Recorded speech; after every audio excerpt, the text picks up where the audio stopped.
Every trail really is different.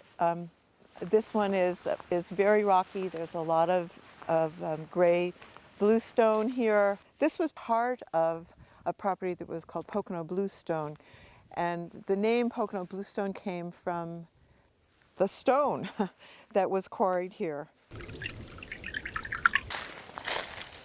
Boots are a good idea on this trail, really almost any time of the year. When the trail is as wet as this one is, you might find egg masses of amphibians, but you're certainly going to find other plants and vegetation. We're looking at Magnum Moss, which is a plant that grows in wetlands, and you can see that it holds a lot of water and was actually used by Paleo Indians for diapers, and it has sort of antiseptic properties, so if you have a cut, you can put some sphagnum moss on.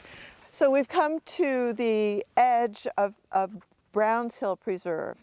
I'm standing on the boundary between Browns Hill and Paradise Price Preserve. 777 acres that way, 100 acres that way. If you head straight down this path, that will take you down to the Brodhead Creek and the Targa Falls.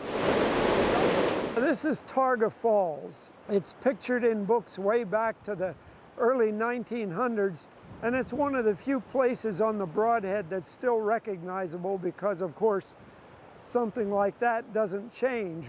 A horseshoe waterfall that you can't get to from this side of the creek, but if you approach it from the Paradise Price, the other side of the Paradise Price Preserve, you can actually climb down to the waterfall. So they're going to be right under the current, right in the edge. And it's nice to have this little section open to the public, which was at one time all private.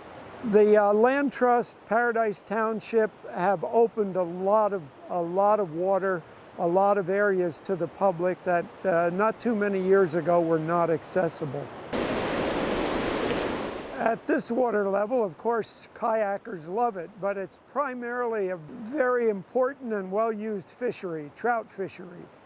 It's probably one of the most historic trout fisheries in the country.